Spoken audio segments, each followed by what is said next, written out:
commence évidemment avec ces deux catastrophes qui ont frappé deux pays de la Méditerranée, le Maroc et la Libye, avec des milliers de morts. Séisme au Maroc, inondation en Libye.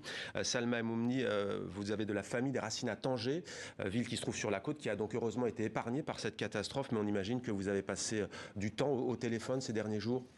Oui, ça a été une semaine très difficile, mais c'est très traumatisant ce qui se passe dans mon pays, mais en Libye également, et mes pensées quotidiennes vont pour ces deux pays. Un mot aussi peut-être, Kautar Bern, on a vu beaucoup de solidarité des Marocains qui ont parcouru des centaines de kilomètres, parfois en partant du Rif, des médecins qui partaient de Rabat aussi. C'est peut-être aussi ce que vous avez retenu, au-delà effectivement des images de désolation qui nous sont parvenues. Précisément, c'est vraiment la solidarité, je trouve, qui marque. Évidemment, il y a ces milliers de victimes à déplorer, mais la solidarité des Marocains, personnellement, moi, ça m'a énormément touché. Ouais. Les gens se sont déplacés de partout dans le pays. Morgan Haz, on va le voir à travers votre roman, vous avez des liens avec ce pays, évidemment le Maroc et avec Tanger.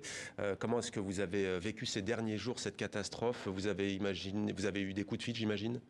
Oui, moi j'ai des amis qui sont du coup plutôt vers Casablanca, mais qui ont leur famille qui peut être aussi dans le sud, donc j'ai eu de leurs nouvelles. Et puis comme on le disait, c'est aussi cette solidarité qu'on voit chaque jour sur les réseaux qui est vraiment édifiante en fait, et c'est ça qu'on retient aussi. Et qui se poursuit encore, un élan de solidarité relayé par les réseaux sociaux notamment. Et Éric Chacour, on va le comprendre tout à l'heure, vous avez des racines avec l'Égypte. C'est un pays qui a décrété 3 jours de deuil national pour ces deux catastrophes, le Maroc et la Libye. Peut-être un mot, on sait que le Canada, lui, a été ravagé par une autre catastrophe, les incendies.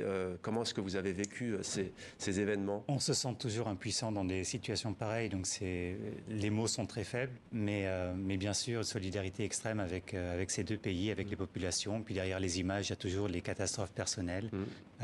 D'ailleurs, la diaspora marocaine s'est beaucoup mobilisée, qu'il s'agit de la France, de la Belgique, du Canada aussi, où vivent 300 000 Canado-Marocains. Et donc voilà, grande solidarité avec eux, je pense à eux.